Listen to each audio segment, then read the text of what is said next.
বাতাসে লাশের গন্ধ। রৌদ্র মোহাম্মদ শহীদুল্লাহ। আজও আমি বাতাসে লাশের গন্ধ পাই, আজও মাটিতে মৃত্যুর নগ্ন দৃশ্য দেখি। ধর্ষিতার কাতর চিৎকার শুনি আজও আমি তন্দ্রার ভেতরে। এ দেশ কি ভুলে গেছে সেই দুঃস্বপ্নের রাত, সেই রক্তাক্ত সময়? বাতাসে লাশের গন্ধ ভাসে, মাটিতে লেগে আছে রক্তের দাগ। এ রক্ত মাখা মাটির ললাট ছুঁয়ে একদিন যারা বুক বেঁধেছিল, জীর্ণ জীবনের পুজে তারা খুঁজে নেয় নিষিদ্ধ আধার। আজ তারা আলোহীন খাঁচা ভালোবেসে জেগে থাকে রাত্রির গুহায়। এ যেন নষ্ট জন্মের লজ্জায় আড়ষ্ট কুমারী জননী। স্বাধীনতা এ কি তবে নষ্ট জন্ম? এ কি তবে পিতাহীন জননীর লজ্জার ফসল? জাতির পতাকা খামছে ধরেছে আজ পুরনো শকুন।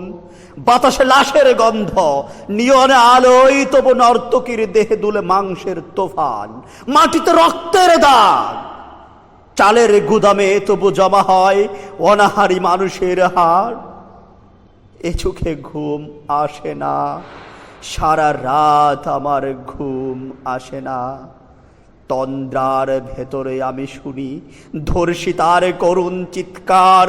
নদীতে পানার মতো ভেসে থাকা মানুষের পচা লাশ, মুন্ডহীন বালিকার কুকুরে খাওয়া বিভৎস শরীর ভেসে উঠে চোখের ভেতরে। আমি ঘুমোতে পারি না, আমি ঘুমোতে পারি না। রক্তের কাফনে মোরা কুকুরে খেয়েছে যারে, শকুনে খেয়েছে যারে। সে আমার ভাই, সে আমার মা, সে আমার প্রিয়তম পিতা।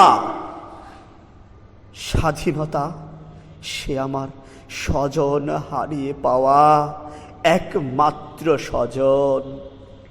স্বাধীনতা আমার প্রিয় মানুষের রক্তে কেনা অমূল্য ফসল। ধর্ষিতা বোনের শাড়ি ওই আমার রক্তাক্ত জাতির পতাকা।